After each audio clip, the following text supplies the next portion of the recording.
Assalamualaikum warahmatullahi wabarakatuh. Mari klik subscribe di channel ini dan aktifkan tanda loncengnya untuk mendapatkan update pemberitahuan di video berikutnya.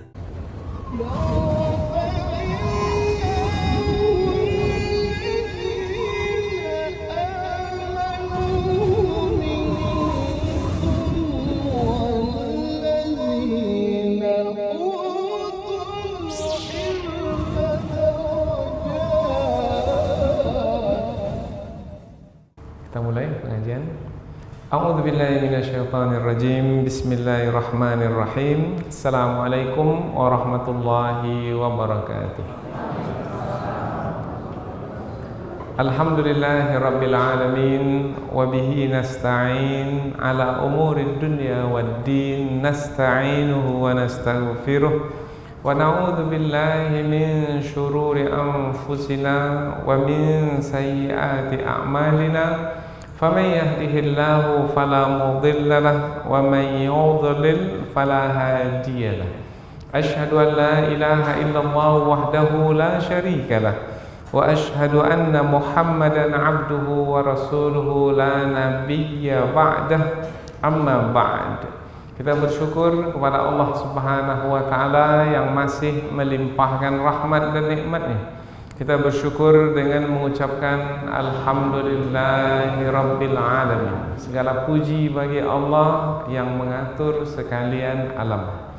Kemudian tidak lupa pula bersalawat dan bersalam kepada Rasulullah. Bersalawat dengan mengucapkan Allahumma salli ala Sayyidina Muhammad wa ala ali sayyidina Muhammad, dan bersalam kepada Rasulullah dengan mengucapkan assalamu alayka ya Rasulullah.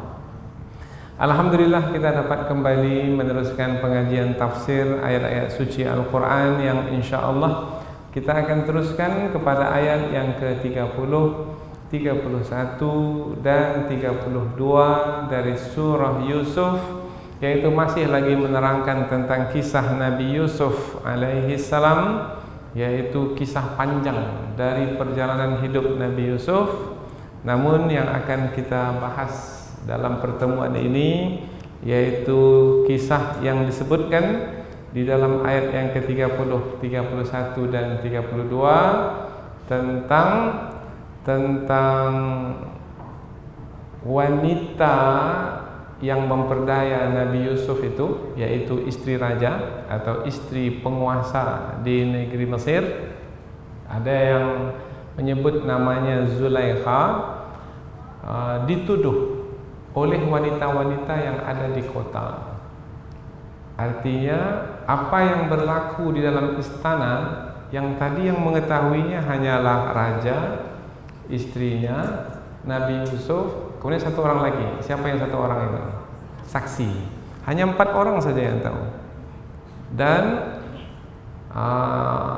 raja berpesan kepada Nabi Yusuf dalam ayat sebelum ini, jangan kamu ceritakan pada siapa-siapa. Kejadian ini sembunyikan, karena ini berkaitan dengan marwah kerabat di raja.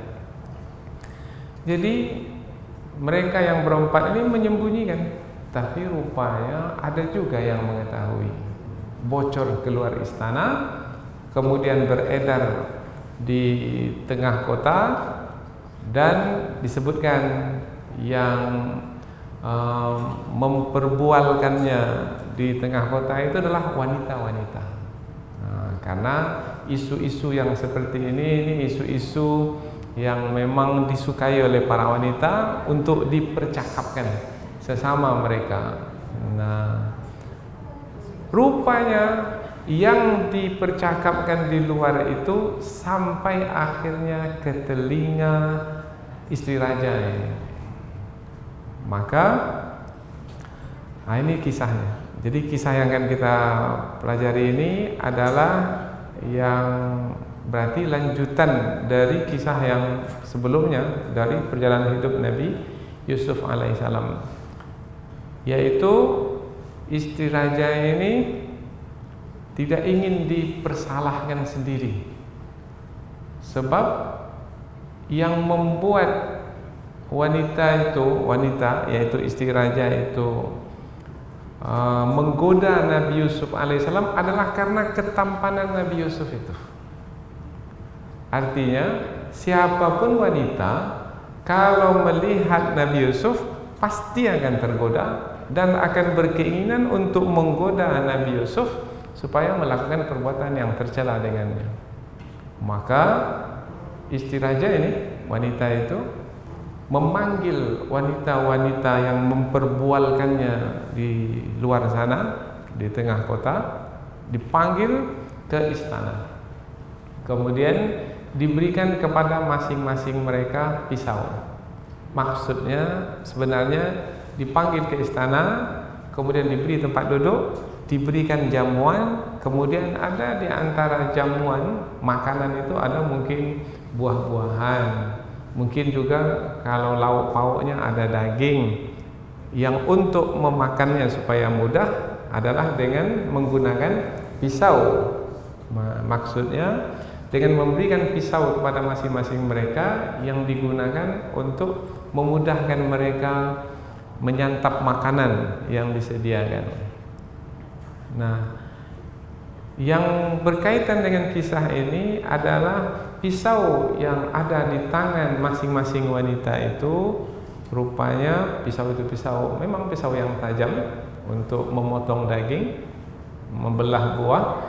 Tapi ketika Nabi Yusuf diperintahkan oleh istri raja, oleh Zulaikha untuk keluar dan tampil di hadapan para wanita itu, maka para wanita itu terkagum-kagum terhadap ketampanan Nabi Yusuf alaihissalam, sampai mereka mengatakan ini bukan manusia, ini malaikat ini.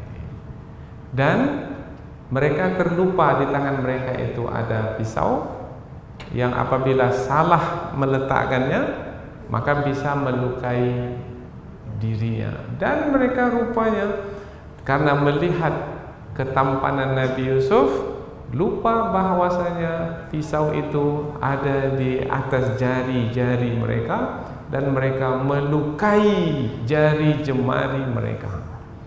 Artinya hilang konsentrasi ketika itu. Nah, atau dengan bahasa yang lebih biasa kita dengar, hilang akal ketika itu. Nah, apabila sudah keadaan seperti itu, maka apa kata istri raja yang menggoda, yang memperbudak Nabi Yusuf? Nah, kamu mencela aku, menuduh aku karena keinginanku yang buruk untuk menundukkan Yusuf. Tapi sebenarnya jangan salahkan aku, Yusuf itu betul yang menjadi sebab mengapa aku menundukkannya. Buktinya, ini kamu sendiri. Kamu semua ini juga seperti yang berlaku pada diriku. Maka jangan sepenuhnya kamu menyalahkan aku, tetapi lihat jugalah apa sebab aku melakukannya. Sebabnya adalah karena Nabi Yusuf itu terlalu tampan sehingga tidak ada yang menandingi tampannya, itu membuat hilang akal pikiran seseorang apabila melihatnya. Nah, jadi kisah ini adalah kisah menerangkan tentang ketampanan Nabi Yusuf alaihissalam. Dan ketampanan itu menjadikan Nabi Yusuf menjadi terbebani. Apa sebab? Di ujung dari ayat yang ke-32 disebutkan bahwasanya istri raja itu, wanita tersebut mengancam Nabi Yusuf kalau tidak mau tunduk kepadanya sesuai yang ia inginkan, maka Nabi Yusuf akan dipenjara. Kalau tak mau juga patuh kepada apa yang akan diperintahkan, dan itu disampaikan di depan wanita-wanita yang diundang tadi. Aku akan pastikan Yusuf itu tunduk kepadaku. Kalau tidak akan dipenjara, atau kalau tidak akan dihinakan. Menjadikan Nabi Yusuf terbeban. Dan itu adalah ujian bagi Nabi Yusuf, yaitu ujian dengan ketampanan bentuk rupa. Jadi ada orang yang diuji dengan buruknya bentuk rupa, mengapalah seperti ini bentuk muka aku ini. Sekali lihat ke cermin selalu dia mengeluh. Tapi ada juga orang yang diuji dengan bentuk rupa yang cantik jelita, pun juga adalah ujian. Wa nabluukum bisyarri wal khairi fitnah. Kami uji kamu dengan yang buruk yang tidak kamu sukai dan dengan yang baik yang kamu sukai sebagai ujian. Wa ilaina turja'un, dan kepada kami kamu akan dikembalikan.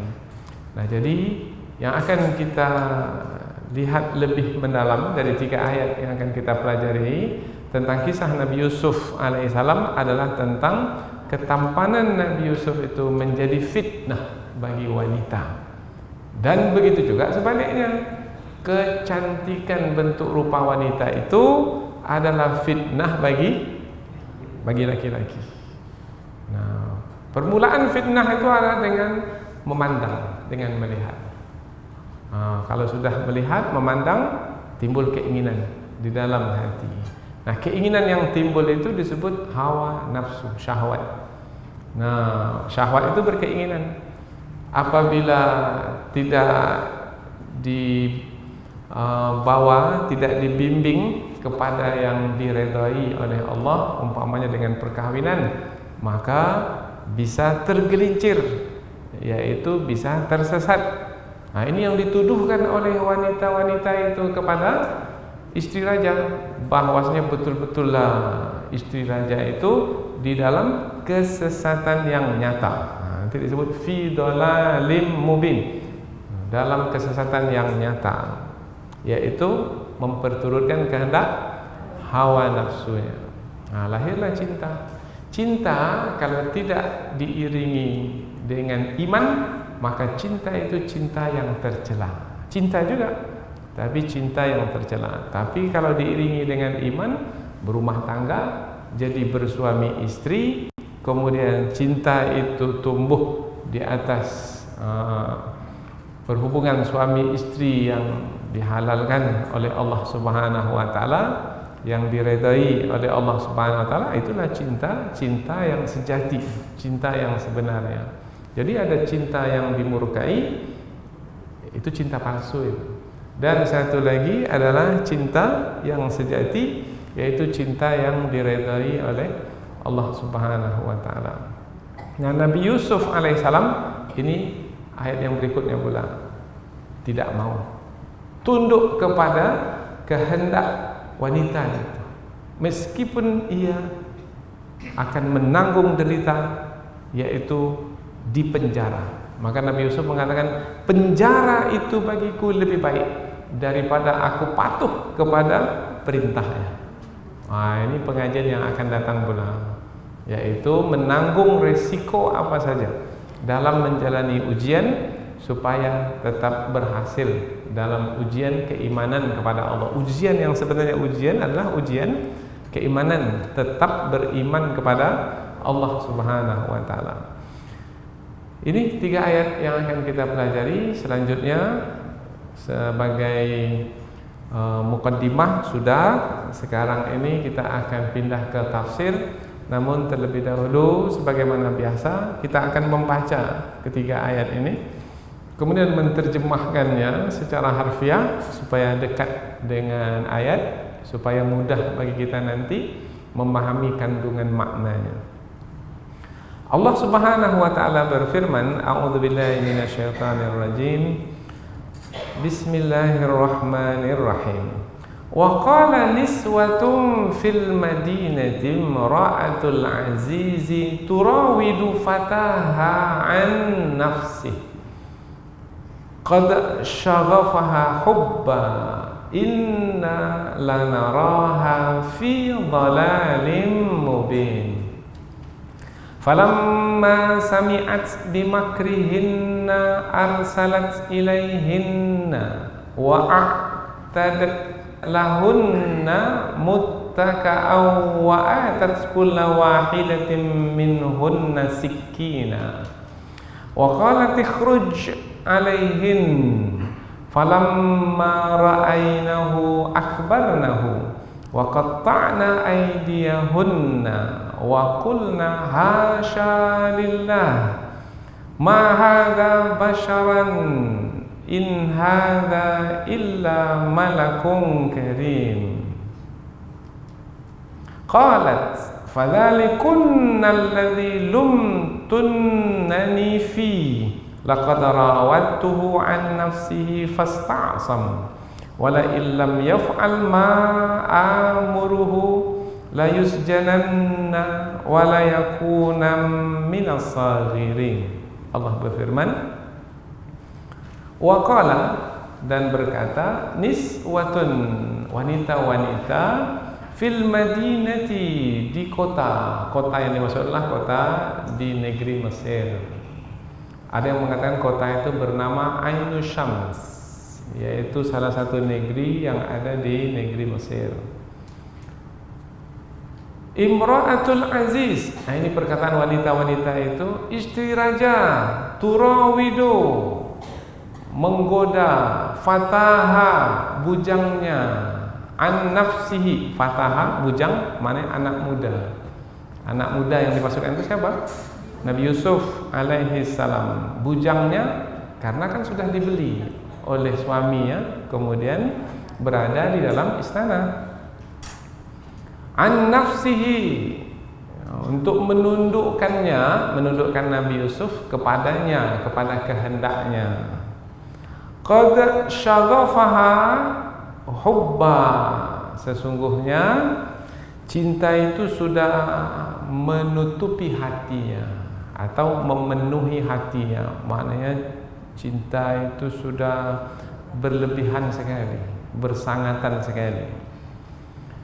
Ini perkataan siapa ini? Perkataan wanita-wanita di tengah kota, bermakna sudah menyebar apa yang berlaku di dalam istana.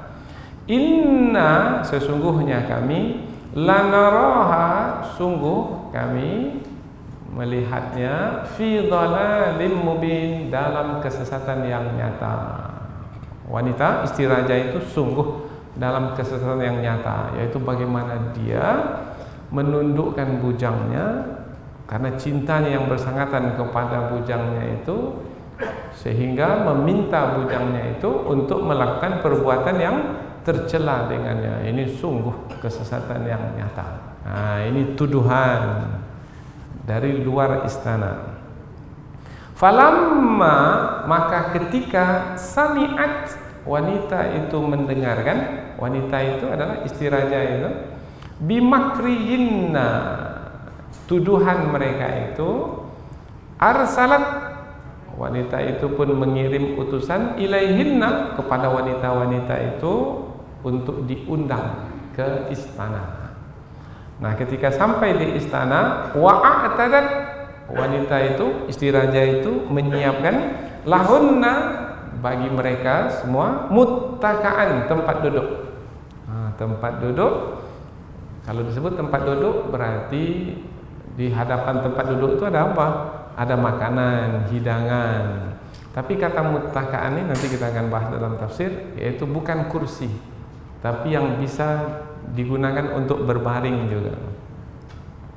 Wa'atat, dan wanita itu memberikan, kulla wahidatin, setiap masing-masing dari wanita-wanita itu, setiap seorang dari mereka, minhunna, dari mereka, sikinan, pisau. Jadi di tangan mereka masing-masing ada pisau, diberi oleh istri raja itu. Nah, setelah di tangan masing-masing ada pisau, waqalat, istri raja itu, wanita itu berkata, ukhruj, wahai Yusuf, keluar. Alaihinna, nampakkan dirimu kepada mereka, para wanita itu. Maka keluarlah Nabi Yusuf, berjalan di hadapan mereka. Falamma, maka ketika ra'ainahu, wanita-wanita itu melihat Yusuf, akbarnahu, mereka mengkagumi Nabi Yusuf. Wa qatta'na, dan wanita itu memotong aidiyahunna, tangan mereka. Tapi kata memotong ini kurang apalah, memotong nanti putus pula jarinya kan. Maka terjemahannya adalah melukai jari mereka. Tapi kata qata'a itu maknanya memotong. Nah, melukai jari mereka. Wa qulna, dan mereka berkata, para wanita itu, hasya lillah, maha sempurna Allah, ma hadza, tidaklah lelaki ini basyaran, manusia, in hadza, tidaklah dia ini illa kecuali malakun karim, malaikat yang mulia. Seperti apalah agak kira-kira penasaran pula kita dibuatnya. Seperti apa Nabi Yusuf alaihissalam? Qalat, maka berkatalah wanita itu kepada wanita-wanita yang ramai yang diundang ke istana itu, fadzalikunna, itu dia orang yang alladzi lumtunnani fi, yang kamu cela aku terhadapnya. Kamu mencelaku bahwasanya aku menggoda Yusuf. Nah, sekarang kamu sendiri yang melihat bahwasanya Yusuf itu memang terlalu tampan, sehingga apabila siapa saja yang melihat ketampanannya pasti akan berpikir untuk menggodanya. Nah, jadi kalau aku menggodanya karena ketampanannya, maka sekarang kamu semua sudah melihat ketampanannya, dan kamu pun juga menjadi tergoda dan pasti berkeinginan pula untuk menggodanya. Maka jangan salahkan aku seorang. Kalau kamu berada di tempatku, mungkin kamu juga melakukan sama seperti yang aku lakukan. Oh, berarti dapat angin pula nih istilahnya ini, yaitu jangan salahkan aku saja. Kamu di luar sana berbicara tentangku seperti menyalahkan aku sendiri. Tapi kalau kamu berada di tempatku dalam istana ini, kamu juga pasti akan melakukan yang serupa. Nah, berarti istilahnya ini dia merendahkan dirinya, yaitu dengan memanggil wanita-wanita itu ke istana. Tetapi dengan merendahkan diri, dia dapat bukti bahwasanya dia tidak sepatutnya dipersalahkan begitu saja. Maka ia dapat mengatakan kembali kepada wanita-wanita yang mencelanya itu bahwasanya ada alasan dia, ada sebab dia berlaku seperti itu. Kemudian perkataan wanita itu, istri raja itu, walaqad rawattuhu an nafsihi. Jujur wanita ini mengatakan, sesungguhnya aku menggodanya, yaitu untuk menundukkannya supaya patuh kepada yang aku inginkan. Fasta'sam, tapi dia menolaknya.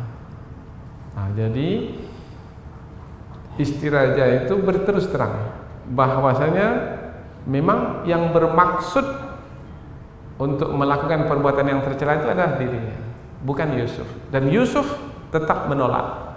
Fasta'sam maknanya menolaknya. Sampai sekarang, begitu, sampai kepada kejadian wanita-wanita itu diajak ke istana. Tetapi untuk berikutnya, apa kata istri raja? Wala illam yaf'al ma amuruhu. Sekarang dia masih tetap menolaknya. Dan jika dia tetap tidak mau melakukan apa yang aku perintahkan kepadanya untuk dilakukan, la yusjananna, sungguh dia akan dipenjara. Wala yakunam minas sagirin, dan dia akan termasuk ke dalam golongan orang-orang yang hina. Ancaman itu disampaikan bermakna nampaknya istri raja ini tak mau berhenti. Karena kalau cinta sudah buta, maka apapun akan dilakukan. Maka dia pun bertekad untuk memastikan Yusuf itu patuh kepada perintahnya. Tapi Nabi Yusuf tak mau patuh. Diancam dengan penjara, ayat berikutnya, tapi dalam pertemuan yang akan datang kita akan sampaikan. Nabi Yusuf mengatakan, penjara bagiku adalah lebih baik daripada aku mengikuti kehendaknya. Subhanallah. Ada tak Yusuf yang seperti itu sekarang? Allahu Akbar. Baik, kita terjemahkan langsung dari awal, yaitu dari ayat yang ke-30 sampai 32.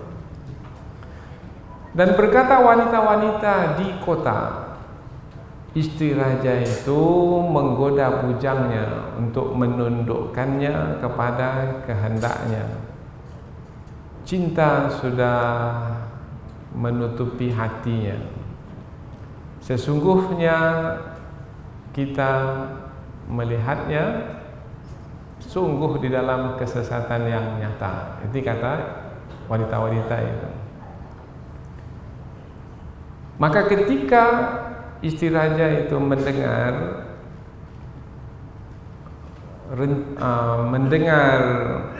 celaan, kita gunakan kata celaan, tapi nanti kita akan menerangkan kata makar, karena di sini digunakan kata makar. Makar maknanya rencana jahat, rencana buruk.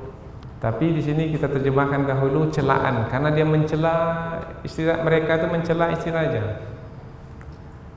Ketika istri raja itu, wanita itu mendengar celaan para wanita yang ada di luar istana, di tengah kota, maka dia mengundang para wanita itu untuk datang ke istana dan menyiapkan bagi mereka tempat duduk dan memberikan kepada masing-masing setiap seorang dari mereka itu pisau.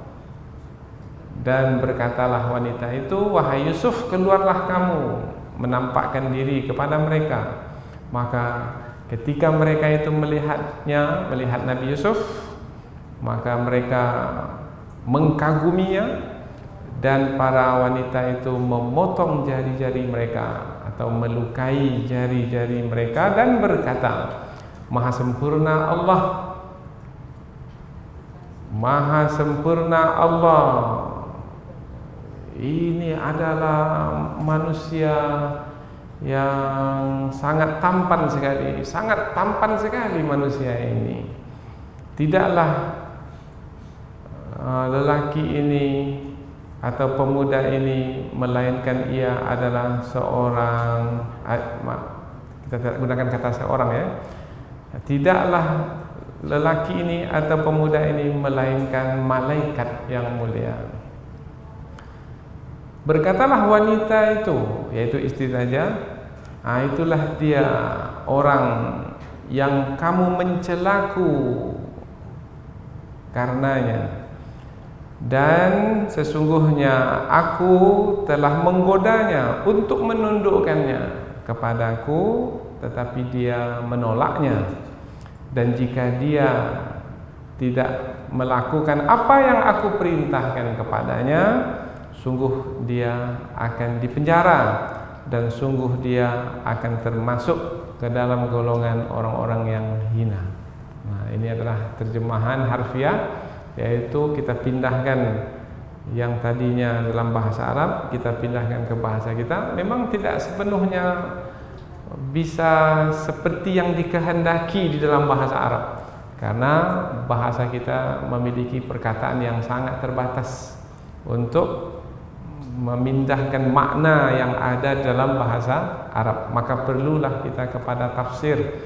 Tafsir yaitu penjelasan yang lebih panjang dari ayat. Baik, kita pindah ke tafsir. Kita mulai dari ayat yang ke-30. Wa qala niswatun fil madinati, dan berkatalah wanita-wanita di kota. Berarti ayat ini menjelaskan apa yang berlaku selepas selesai persoalan di istana. Apa persoalan di istana?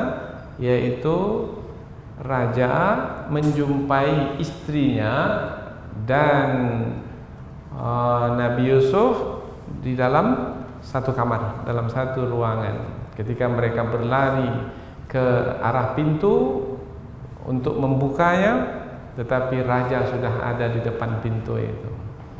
Kemudian raja menjadi susah untuk menetapkan siapa yang benar, siapa yang salah, karena langsung saja istrinya itu mengatakan bahwasanya apa balasan yang akan diterima oleh orang yang berkeinginan buruk terhadap istrimu. Tidak ada hukumannya kecuali di penjara atau mendapatkan azab yang pedih. Maka ketika itu tuduhan langsung kepada Nabi Yusuf bahwasanya yang bersalah itu adalah Nabi Yusuf. Tapi Nabi Yusuf membela diri dengan mengatakan, tidak, dia yang menggodaku supaya aku tunduk kepada kehendaknya. Maka raja untuk menyelesaikan persoalan siapa yang benar, siapa yang salah, maka raja memanggil saksi. Maka dapatlah saksi dari keluarga istrinya sendiri. Nah, ini ayat sebelum ini, yaitu dari saksi ada penyelesaian, yaitu dengan melihat baju Nabi Yusuf alaihi salam. Yaitu apabila baju yang dipakai oleh Nabi Yusuf koyaknya di depan, bermakna yang salah Nabi Yusuf. Tetapi kalau baju Nabi Yusuf itu koyaknya di belakang, bermakna yang salah adalah istrinya. Nah, setelah raja melihat bahwasanya baju Nabi Yusuf itu koyak di belakang, maka nyatalah yang salah itu adalah istrinya sendiri. Maka raja langsung mengatakan kepada Nabi Yusuf, simpan kejadian ini baik-baik, jangan cerita pada siapa-siapa. Kemudian istri raja tak akan mungkin menceritakannya pula, karena itu berkaitan dengan kehinaan dirinya. Karena raja mengatakannya, kamu sudah bersalah, maka kamu minta ampun kepada Allah. Tak mungkin dia pula yang menceritakannya kepada orang lain. Nah, ada di antara ulama tafsir menyebutkan cerita itu keluar dari istana karena ada beberapa orang wanita yang bekerja di dalam istana yang mengetahui kejadian itu. Siapa wanita tersebut? Pertama, wanita pembuat roti yang ada di istana. Rupanya nguping juga dia apa yang berlaku dalam istana. Ada lagi yang mengatakan wanita penuang minuman. Dia mendengar, kemudian dia bawa cerita itu keluar istana. Ada lagi yang mengatakan adalah wanita yang bertugas sebagai penjaga penjara. Ada lagi sebagai yang memelihara kendaraan, yaitu kendaraan kuda, keledai, unta, biasanya dijadikan kendaraan. Nah, yang penting kita tidak ingin memastikan siapa, tetapi mengapa sudah sampai cerita itu ke tengah kota? Karena ada yang menyampaikannya. Maka kita menjadi berhati-hati. Kadang-kadang ada juga di antara kita ini yang berpesan, jangan cerita pada siapa-siapa ya. Sepakat, sepakat. Setuju, setuju. Janji, janji. Tapi setelah itu dia cerita. Nah, kepada orang yang dia sampaikan cerita itu, jangan cerita pada siapa-siapa ya. Ini hanya saya sampaikan kepada kamu seorang saja. Setuju? Setuju. Rupanya orang itu pun juga begitu. Dia mengatakan kepadaku jangan cerita pada siapa-siapa. Nah, ini saya ceritakan kepadamu seorang saja. Kalaulah begitu setiap hari, maka berlalu beberapa hari sudah tersebar kemana-mana. Begitulah yang terjadi di tengah kota di negeri Mesir. Sudah tersebar kemana-mana kisah tentang istri raja yang menggoda bujangnya. Nah, kita sambung. Imra'atul Aziz, istri raja. Al-Aziz, sebelum ini kita sebut Al-Aziz ini gelar kepada penguasa yang ada di negeri Mesir. Ada yang mengatakan Al-Aziz ini Fir'aun, yaitu raja nomor 1. Tapi ada yang mengatakan Al-Aziz itu adalah di bawah raja kedudukannya. Tetapi kita tidak ingin memastikan Al-Aziz itu yang berkedudukan di mana, apakah ia nomor 1 di Mesir atau yang di bawah raja. Tetapi dari perkataan Al-Aziz, Al-Aziz itu yang perkasa, maknanya adalah yang perintahnya itu tidak ada siapa yang bisa bantah. Nah, itu mana Al-Aziz. Kalau masih bisa dibantah perintahnya, tak jadi namanya Al-Aziz. Karena Al-Aziz itu yang tidak bisa dibantah oleh siapa. Al-Aziz itu maknanya perkasa. Siapa orang yang perkasa? Yang tak bisa dikalahkan oleh siapa-siapa. Kalau masih bisa dikalahkan, wah itu tak perkasa.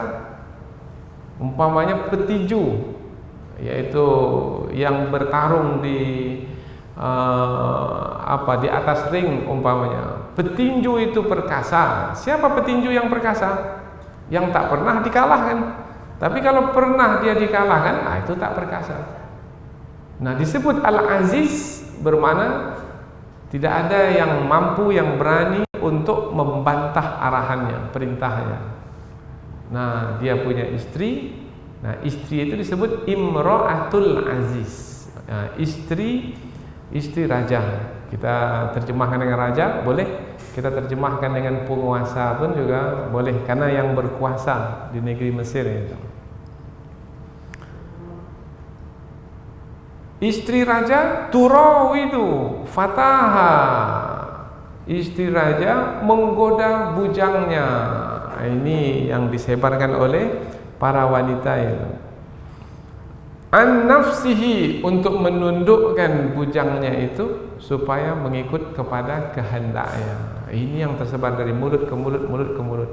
Berarti kalau perkataan itu yang tersebar, bermakna perkataan itu adalah merendahkan istri raja, atau perkataan itu adalah yang menghinakan, yang menjatuhkan marwah, martabat istri raja dan juga raja sekali. Nah, jadi meskipun yang melakukan perbuatan tercela itu istri raja, apakah ada pengaruhnya juga kepada raja? Oh ya ada. Maka raja pun juga jatuh kedudukannya. Begitulah yang tersebar.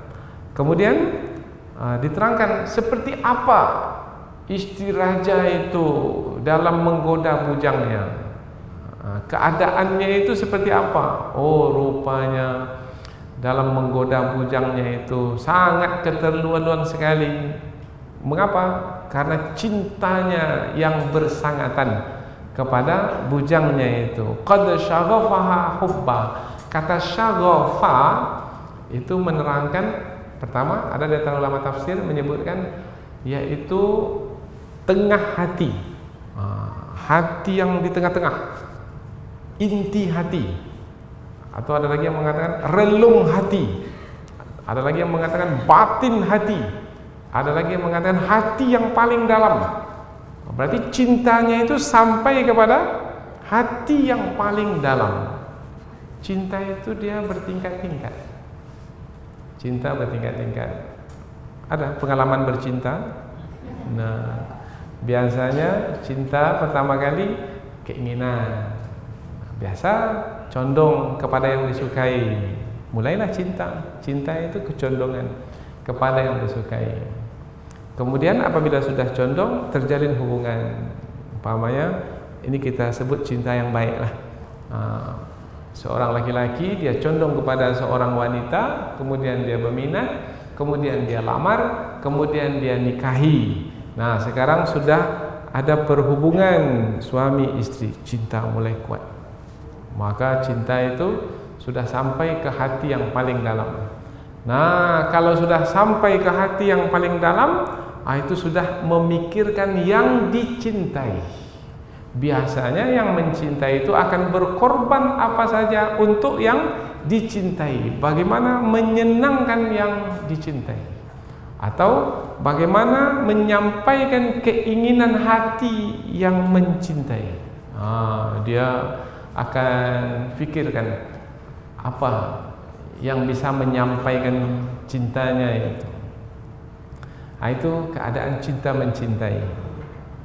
Siapa yang punya pengalaman mudah memahami. Yang tak punya berusahalah untuk punya. Karena cinta mencintai ini adalah anugerah dari Allah Ta'ala, karunia Allah. Tetapi dalam cinta mencintai yang disyariatkan, yaitu yang diperbolehkan oleh Allah Subhanahu wa taala. Cinta karena keimanan, bukan karena hawa nafsu. Berarti kalau kita bawa kepada istri raja itu mencintai bujangnya, dia sudah menjadi istri bagi suaminya yang kedudukannya raja. Sekarang mencintai pula bujangnya, maka cintanya itu cinta apa itu? Oh, cinta terlarang. Itu bukan cinta karena keimanan, itu adalah cinta karena hawa nafsu. Itu adalah yang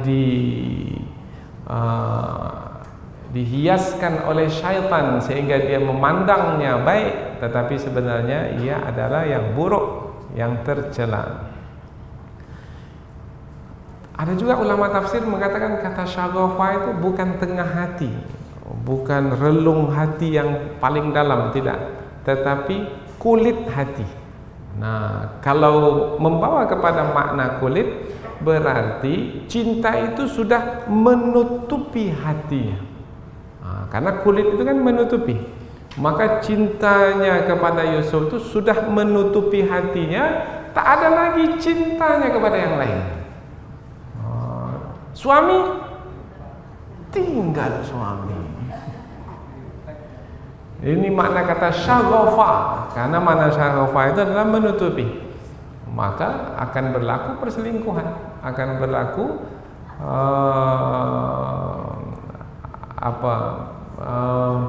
perbuatan yang dilarang, yaitu itu adalah bahagian dari pengkhianatan terhadap suami.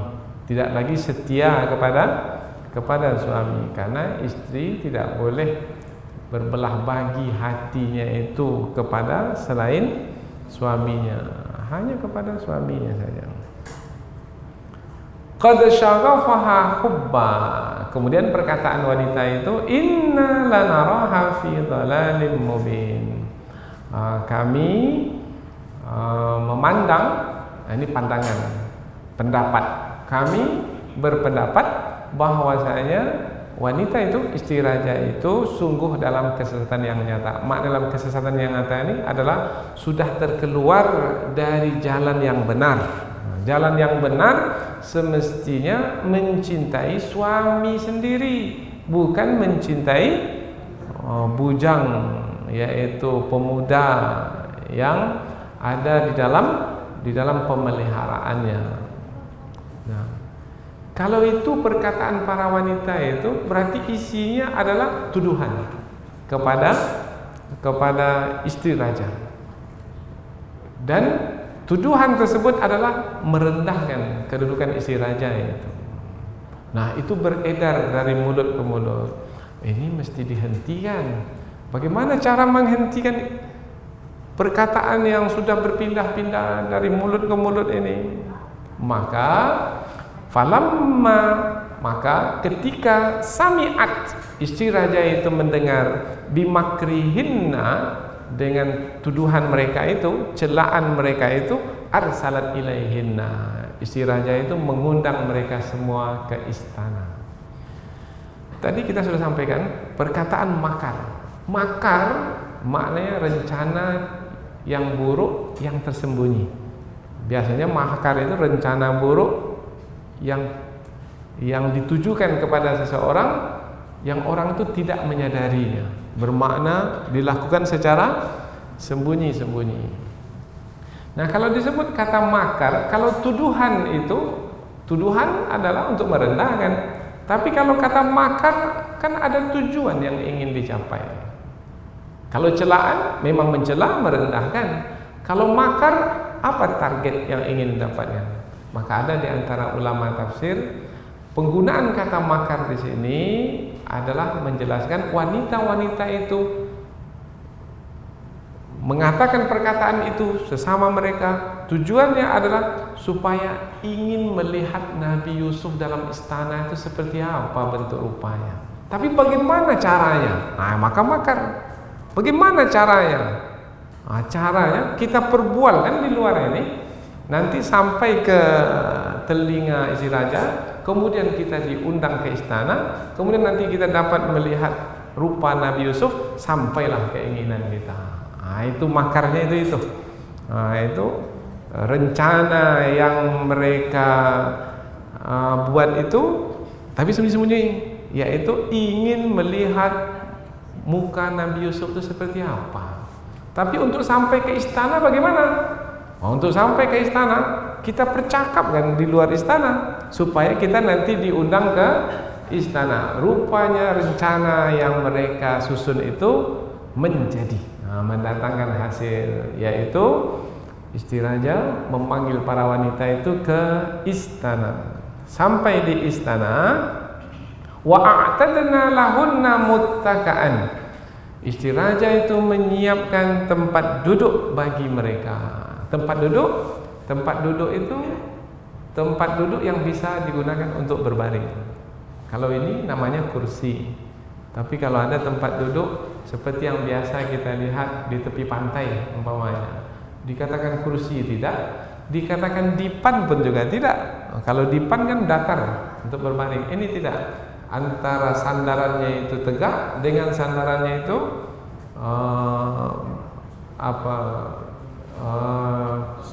ya di tengah-tengah lah. Nah, biasanya kalau menyandar seperti itu, wah itu sangat santai sekali, sangat rileks sekali.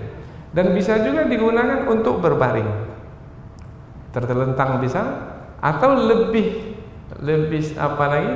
nyaman lagi kalau berbaring ke samping, yaitu di bahagian badan kita ini, sambil minum-minuman, menikmati minum-minuman, kemudian menikmati makanan. Wah itu sangat menyenangkan sekali.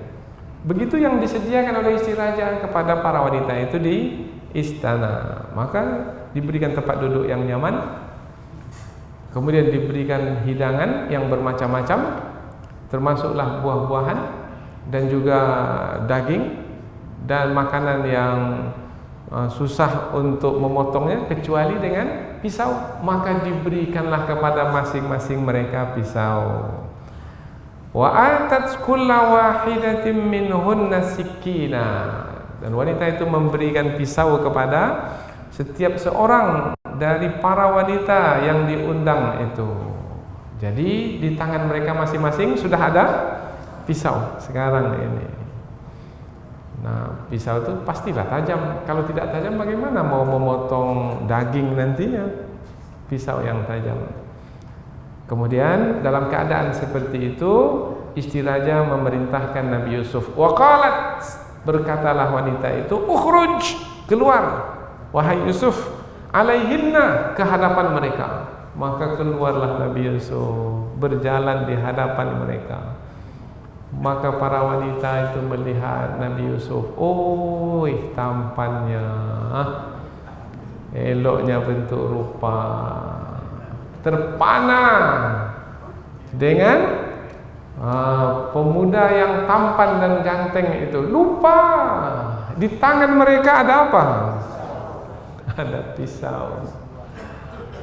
Nah, mereka melihat ketampanan Nabi Yusuf dan di tangan mereka ada pisau, mereka menggoreskannya ke jari mereka dan terluka. Biasanya kalau jari terluka, apa rasanya? Pedih, tapi kepedihan itu tak terasa, hilang karena tampannya muka Nabi Yusuf yang dilihat. Subhanallah. Pernah berlaku seperti itu dalam hidup kita? Luar biasa. Allahu Akbar. Falamma ra'ainahu, maka ketika wanita-wanita itu melihat Nabi Yusuf alaihissalam, akbarnahu, kata akbarna dari kata kabir, kabir besar, besar maknanya membuat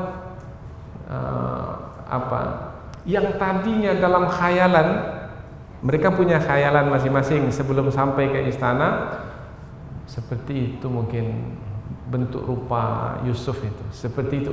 Mereka melihat yang dalam khayalan. Akbarnahu, rupanya ketika melihat nyata bentuk rupa Nabi Yusuf lebih dari yang dikhayalkan. Yang dikhayal itu sudah bagus, sudah tampan, tapi yang dilihat yang nyata itu lebih lagi dari yang dikhayalkan. Itu maknanya akbarnahu. Subhanallah, luar biasa. Kita ada orang bercerita, umpamanya bapak pernah pergi ke taman itu, ada disebut taman yang indah, umpamanya yang bagus, yang bunga-bunganya berwarna-warni, umpamanya tersusun rapi, indah sekali, diceritakanlah kepada kita. Maka muncul khayalan dalam diri kita. Maka kita pun suka. Dengan khayalan itu saja kita dah suka. Kemudian kita berkesempatan sampai ke tempat itu. Kemudian kita melihat lebih dari yang ada dalam khayalan kita. Tak seperti yang bapak ceritakan, lebih lagi dari itu. Wah, ini namanya akbarnahu. Begitulah yang berlaku pada wanita-wanita tersebut. Wa qatta'na aydiyahunna, dan mereka melukai aydiyahunna, tangan mereka. Maksud tangan di sini adalah jari mereka. Wa qulna, dan mereka berkata, hasya lillah, maha sempurna Allah. Jadi mereka mengingat Allah yang menciptakan manusia dengan penciptaan yang sempurna seperti Nabi Yusuf alaihi salam. Tabarakallahu ahsanul khaliqin. Maha agung, maha suci Allah yang telah membentuk rupa ciptaan. Ma hadza basyara. Manusia seperti apa ini? Ini perkataan seperti ini bukan pertanyaan untuk dijawab, bukan. Ini namanya pertanyaan menerangkan kekaguman. Kagum sekali. Manusia seperti apa ini? In hadza illa malakun karim. Ini tidaklah manusia ini kecuali malaikat yang mulia. Jadi disebutlah malaikat karena yang terkhayal dalam fikiran manusia, makhluk yang paling tampan, yang paling elok bentuk rupanya adalah malaikat. Meskipun belum pernah melihatnya secara nyata, tapi dalam khayalan sudah tertanam bahwasanya malaikat adalah makhluk yang paling bagus bentuk rupanya. Maka mereka pun berkata, tidaklah manusia ini, yaitu Nabi Yusuf, melainkan dia adalah malaikat yang mulia. Maknanya itulah kata-kata yang bisa dikatakan untuk menerangkan ketampanan Nabi Yusuf alaihi salam. Nah, kalau menceritakannya satu-satu payah. Matanya seperti, hidungnya seperti, payah nanti. Keningnya seperti, dagunya seperti, payah sekali. Maka untuk memudahkan, tidaklah manusia yang kita lihat ini kecuali ia adalah malaikat yang mulia. Ada habis tuh. Kalau udah perkataan seperti itu tuh sudah tak perlu lagi penjelasan yang terperinci. Sampai ke tahap seperti itu, ke keadaan seperti itu, terdengar oleh istri raja bahwasanya mereka pun juga tergoda oleh ketampanan Nabi Yusuf. Mereka juga terpedaya dengan ketampanan Nabi Yusuf. Maka berkatalah istri raja ini, qalat, berkatalah dia, fadzalikunna alladzi lumtunnani fi. Itu dia orangnya, yaitu yang tampan itu, yang menjadikan kamu tergoda, terpedaya. Aku pun juga. Nah, apabila aku tergoda, terpedaya oleh ketampanannya, dan kamu cela aku, dan kamu sebenarnya kalau berada di posisiku juga seperti itu, maka sepatutnya kamu jangan semata-mata menyalahkanku saja. Nabi Yusuf itu betul yang tampan, kira-kira begitulah. Tapi sebenarnya salah juga lah, yaitu mengapa mencintai yang tidak sepatutnya dicintai. Cinta yang terlarang itu jangan dibuat. Ya, maka dengan keimanan kepada Allah, jagalah diri, peliharalah diri. Siapa yang patut dicintai, cintai. Yang tak sepatutnya dicintai, jangan dicintai. Dan jangan beri peluang hati itu untuk mencintai yang dilarang. Kalau diberi peluang, nah, nanti hawa nafsu akan menitinya. Punya istri umpamanya, kemudian lihat ada wanita, kemudian alangkah baiknya kalau wanita itu istri saya. Ada, itu bermakna sudah mencintai yang dilarang. Syaitan bermasuk. Begitu juga sebaliknya. Dia sudah punya suami, kemudian di kantor, yaitu di tempat bekerja, ada pula laki-laki lebih tampan, lebih muda, lebih segak. Apa segak itu? Lebih gagah. Maka kalaulah suami saya lelaki itu, kalaulah fa inna lau taftahu amala syaitan, sesungguhnya berkalau-kalau itu akan membuka pintu-pintu syaitan. Maka jangan perturutkan cinta yang terlarang itu. Jadi kalau melihat wanita secantik apapun, istriku lebih cantik, itu dia caranya itu. Nah, kalau melihat ada laki-laki yang tampan Nabi Yusuf sekalipun, suamiku, itu payah tuh Ustaz. Tapi itulah ujian dalam hidup. Ya, mesti kita jalani ujian itu dan mesti berhasil. Untuk berhasil, iman bekalnya. Walaqad rawattuhu an nafsih, aku sungguh sudah menggodanya, memperdayanya, membujuk rayu Yusuf itu untuk tunduk kepada kehendakku. Fasta'sam, tapi dia tetap menolaknya. Kata ista'sam dari kata asama maknanya menolak. Maksum, Nabi itu maksum. Oh, Nabi itu tidak melakukan kesalahan. Jadi kalau ada kesalahan tertolak dari Nabi. Tidak ada Nabi melakukan kesalahan, karena Nabi terpelihara, terjaga dari melakukan kesalahan. Fasta'sam, Nabi Yusuf alaihissalam menolak, karena Nabi Yusuf menjaga, memelihara dirinya untuk tetap dalam keadaan bersih, dalam keadaan suci. Tapi biasanya wanita kalau sudah mencintai dengan cinta buta kepada laki-laki, semakin laki-laki yang dicintainya itu menolak, semakin dikejar. Akan berhenti?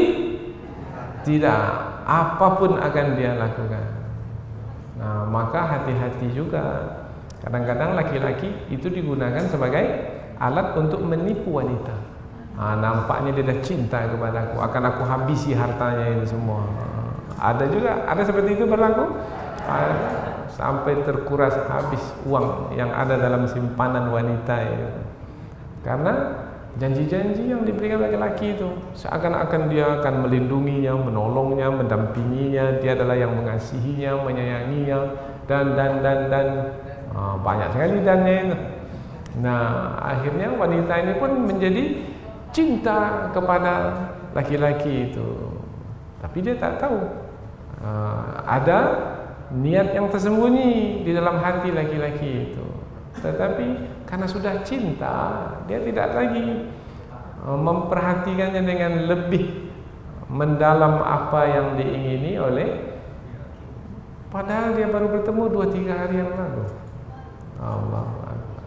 Kemudian menyerahkan apa saja, bahkan SK-nya pun dia gadaikan juga. Akhirnya dia berhutang. Setelah dapat uang itu, laki-laki itu pun pergi entah kemana. Dia yang membayarnya sepanjang hayat. Ada yang berlaku seperti itu. Kalau tak ada, cobalah cari. Ada. Karena banyak kejadian-kejadian yang diakibatkan oleh pengkhianatan itu berlaku.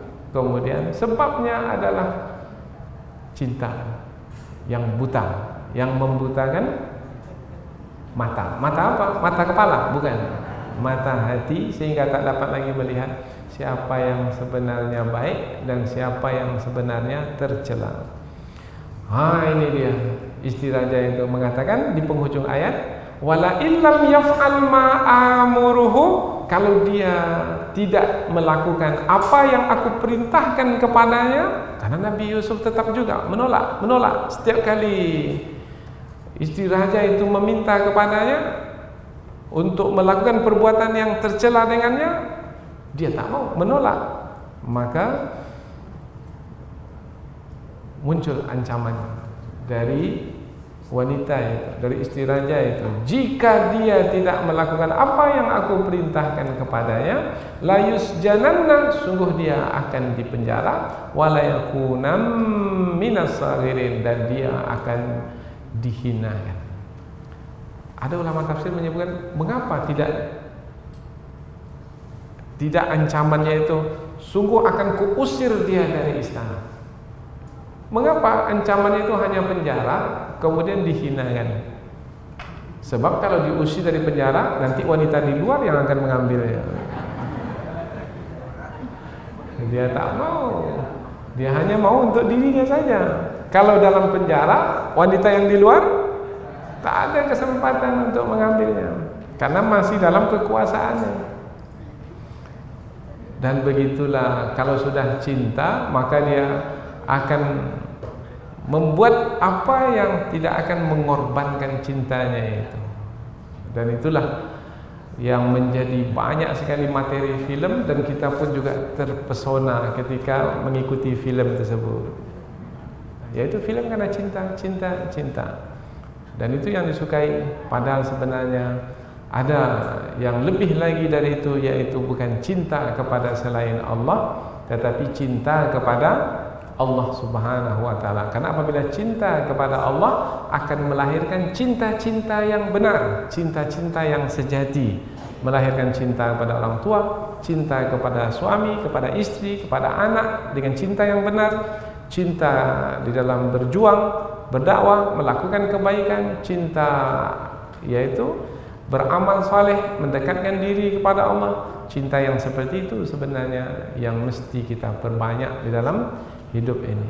Dan pengajian ini akan berlanjut lagi di ayat yang berikutnya, yaitu bagaimana sikap Nabi Yusuf terhadap ancaman istri raja itu. Kita akan coba membahasnya pada pertemuan yang akan datang. Mudah-mudahan apa yang kita pelajari ini ada manfaatnya. Subhanakallahumma wa bihamdika, asyhadu an la ilaha illa anta wa astaghfiruka wa atubu ilaik. Wassalamualaikum warahmatullahi wabarakatuh.